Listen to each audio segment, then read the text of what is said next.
Nagtraining ako sa custom mga boy para makita nyo kung sino yung pinakamahalaga. Tapos nakita ko yung dito, sobrang angas pala ng mga skin nila dito. Sobrang angas na dito mga boy kasi ang mga gagad ng mga skin nila. O tignan nyo naman yung Sylvana.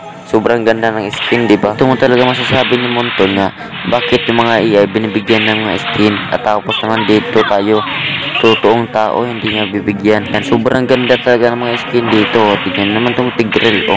At dyan mga boy, akala ko makakatalaga yung SS ko dyan.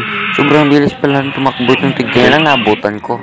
At dito mga boy, sa part ito, sobrang saya ko. Dahil ako yung mag-isa. Kasi hindi naman ako nakasabis. Dahil sobrang saya ko pa rin. Happy naman tayo, hindi ba? Mukha na ako nababalik dito mga boy kasi nga madami mga kalaban mga boy. At so, siyempre wala tayong ginagawa ngayon. Support nyo naman yung YouTube ko channel ko boy.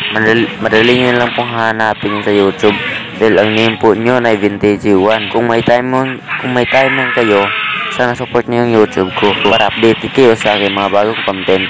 At sa Facebook ka mga boy, i-like nyo naman yung Facebook ko mga boy. At i-follow nyo na rin ako at balik tayo sa laban mga idol.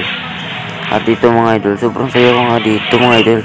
Ngayon ko natanggap na ako yung isa, tapos madami sila. Hindi ko akalain, pwede pala mag-practice dito na hindi ginagamit yung data. Inahabol nga ako dito mga boy. Sa palagay ko may pagtingin nitong Zilong sa akin. Kaya dito po binibigyan ko yung Layla na dito. Sobrang starlight yung skin ng Mia Layla mga boy, no? Dito yung mga Layla mga boy, sobrang angas ng mga skin. At dito balik tayo dito kay Sylvana. Tignan nyo naman skin kay Sylvana mga boy. Sobrang napakaangas. Tignan nyo naman. Diba? Sobrang angas ng skin niya. Ngayon lang ako kalaban itong mga skinner na AI mga boy.